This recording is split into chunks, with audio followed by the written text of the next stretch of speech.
আসসালামু আলাইকুম। নবম দশম শ্রেণীর শিক্ষার্থীদের শুভেচ্ছা জানিয়ে আমি তোমাদের উচ্চতর গণিত বই থেকে একটি গুরুত্বপূর্ণ বীজগাণিতিক রাশির উৎপাদকে বিশ্লেষণ করে দিচ্ছি।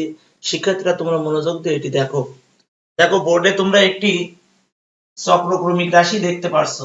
কেন এটাকে চক্রক্রমিক রাশি বলছি দেখো, তুমি যদি এই রাশিটিতে এর জায়গায় বি, বির জায়গায় সি এবং সির জায়গায় এ বসাও, তাহলে এই রাশিটির মানের কোনো পরিবর্তন হবে না। তাহলে এটিকে বলা হচ্ছে চক্রক্রমিক রাশি। এখন এই চক্রক্রমিক রাশিকে উৎপাদকে বিশ্লেষণ করার পর আমরা যে রাশিগুলো পাবো তারাও কিন্তু চক্রক্রমিক হবে। এখানে দেখো এটি একটি 3 মাত্রা চক্রক্রমিক রাশি। কেন 3 মাত্রা? দেখো এখানে এর পাওয়ার 1 আছে, বির পাওয়ার 1 আছে, সির পাওয়ার 1 আছে, তাহলে এখানে মাত্রা 3। এখানে দেখো এগুলো সব গুণ করলেও কিন্তু মাত্রা 3ই থাকে, তাহলে এটি 3 মাত্রা চক্রক্রমিক রাশি। তাহলে যেহেতু এটি 3 মাত্রা চক্রক্রমিক রাশি, এটাকে উৎপাদকে বিশ্লেষণ করার পরেও কিন্তু 3 মাত্রারই চক্রক্রমিক রাশি পাওয়া যাবে। অর্থাৎ সেটা গুণফল আকারে। 3 মাত্রা বলতে আমি এখানে বোঝাতে চাচ্ছি, যদি একটা রাশি থাকে তাহলে সেটা 3 মাত্রার হবে, যদি দুটো রাশির গুণফল আকারে থাকে তাহলে একটা 1 মাত্রার হবে, বাকিটা কিন্তু 2 মাত্রার হবে।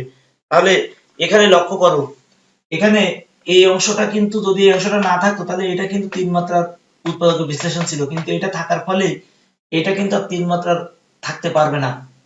অর্থাৎ আমরা উৎপাদকে বিশ্লেষণ করার পর যে রাশিটি পাবো সেটি 3 মাত্রার একটি বীজগাণিতিক রাশি হবে না, সেটি একটি হবে 1 মাত্রার। এবং আর যেহেতু একটা যদি 1 মাত্রার হয়, আর বাকি যে একটা থাকবে সেটা 2 মাত্রার হবে। তাহলে আমরা এখান থেকে ডিসিশন নিলাম যে এটাকে উৎপাদকে বিশ্লেষণ করলে আমরা একটি 2 মাত্রা চক্রক্রমিক রাশি পাবো এবং একটি 1 মাত্রা চক্রক্রমিক রাশি পাবো। আচ্ছা দেখো, এখানে এখানে আছে এই যে এ বি সি, তাহলে এ বি সি দিয়ে 1 মাত্রার চক্রক্রমিক রাশি হয় a plus B plus C. তাহলে আমরা এর একটা উৎপাদক কিন্তু পাবো a plus B plus C. এখন লক্ষ্য করে, একটা যদি a plus B plus C, তাহলে আর 2 মাত্রার যে বীজগাণিতিক রাশি আছে সেটা কি থাকে দেখো, 2 মাত্রার এ বি দিয়ে a square plus B square plus C square একটা, আর একটা হতে পারে A B plus B C plus C A. এখন লক্ষ্য করো, যদি এইটার সাথে এটা গুণ আকারে থাকে তাহলে এ কিউ হয়, কিন্তু এটার সাথে এটা গুণ যখন করব, এই দেখো এখানে আমরা গুণ করে রাখেছি, কোথাও এ কিউ নাই, তাহলে এটা হবে না। তাহলে আমাদের হবে এই দুইটা। তাহলে এই দুইটা নিয়ে এখন আমরা কাজ করব। শিক্ষার্থীরা, আশা করছি এই অঙ্কের থিমটা তোমরা বুঝতে পেরেছো। এবার আমরা মেন উৎপাদকে চলে আসি। মেন উৎপাদকটি কেমন? আমি প্রথমে এই বি প্লাস সি কে রেখে দিয়েছি, এই সি প্লাস এ আর এ প্লাস বি এর গুণ করেছি, নরমাল গুণ, এটি দেখলেই তোমরা বুঝতে পারবে।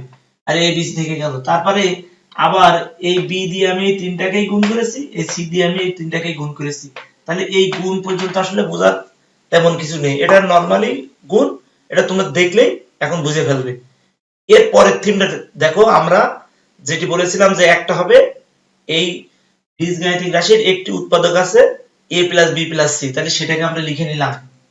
তাহলে a plus B plus C, যেহেতু এর মাত্রা 3 তাহলে আমি 3টা লিখবো, a plus B plus C, এই a plus B plus C. দেখো একটা একটা ঘর কিন্তু আমি ফাঁকা রেখেছি। এবার আরেকটা আমি পেয়েছিলাম a b plus B C plus C a, তাহলে প্রথমটার সাথে তুমি a b দাও, a b, পরেরটার সাথে তুমি b c দাও, তারপরেরটার সাথে তুমি c a দাও। এবার এইটাকে গুণ করে তুমি এই উপরের লাইনটা ভরাট করে দাও।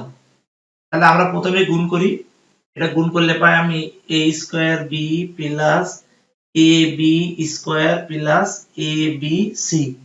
এবার এটাকে গুণ করি bc দিয়ে, a b c plus b square c plus b c square plus c এ দিয়ে গুণ করে দিই, তাহলে হয় a square c plus a b c plus a c square.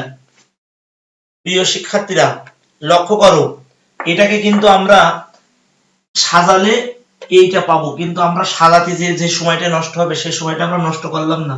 আমরা আগে বুঝে ফেললাম কেমন উৎপাদক আছে, সেখান থেকে কিন্তু এটা আমরা করলাম। দেখো এখানে তুমি এইগুলো এইগুলো যা, এইগুলো কিন্তু তাই আছে, জাস্ট একটু সাজানো হয়েছে, কিন্তু আমরা না সাজায় একটু টেকনিক্যালি আমরা এটাকে কাজটা করে ফেললাম। তাহলে এখান থেকে আবার দেখো আমরা কি করতে পারি, এখান থেকে কাজটা আবার সহজ। সেটা কি, এই যে a plus B plus C, এটা কমন নিলাম, তাহলে এটা থাকে A B plus BC plus CA. লক্ষ্য করো, তাহলে এখানে ছিল আমাদের মাত্রা 3, এখানে কিন্তু এই দেখো এইটার মাত্রা 1 আছে, এখানে মাত্রা 2 আছে, আমরা গুণ করলে আবার 3 মাত্রাটি পাবো। তাহলে এইটার উৎপাদকের বিশ্লেষণ এটি হয়ে গেল, এটি আমাদের অ্যান্সার। এখন লক্ষ্য করো, এখানে যে বীজগাণিতিক রাশিটা ছিল সেটা চক্রক্রমিক, এই অংশটাও দেখো চক্রক্রমিক, এই অংশটাও দেখো চক্রক্রমিক। প্রিয় শিক্ষার্থীরা, তাহলে আশা করছি তোমরা এই উৎপাদকটি কিভাবে সহজ টেকনিকে করা যায় সেই বিষয়টি শিখতে পেরেছো। তা তোমরা ভালো থাকো, সুস্থ থাকো, দেখা হবে পরের ক্লাসে। আল্লাহ হাফেজ।